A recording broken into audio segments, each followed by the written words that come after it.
The pounding in Crald's skull was too much, and his body was stuck in an endless war with itself. The grittiness in his eyes and slight humming in his limbs told him he was well beyond needing sleep. However, his stomach was in a constant back and forth of gnawing hunger and overwhelming nausea.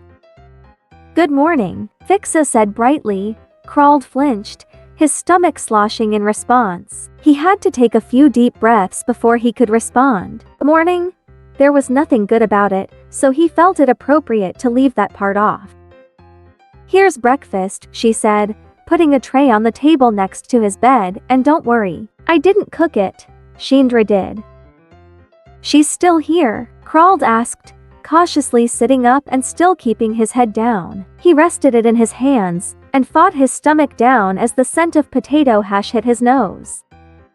Fix's laugh was like nails in his skull. "Droth wound up the same as you. Since she didn't want to use the wagon and robots to get him back, I set them up with our old sleeping mats in the kitchen, since they also didn't want to sleep in the workshop." It was unsurprising that they didn't want to stay in the workshop, even though it had more room, since that was where the robots were kept. "Shindra wanted me to say it serves you both right for drinking too much, but that you should have the tea before the potatoes to help settle your stomach." "Tell her she has my eternal thanks," Crald mumbled, reaching for the steaming cup on the tray. "She thought you might say that, and said your thanks are appreciated, but she'd much prefer help with repairing the inn's flooring." While she was talking, he'd taken a sip of the tea, and it was already working wonders for his stomach. "Tell her to send me a message and I'll be there." After a short pause he added, "After today, that is."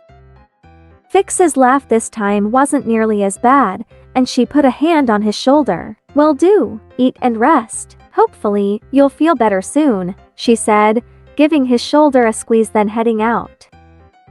After following the orders of both women, Crald was finally able to drift off into a deep sleep.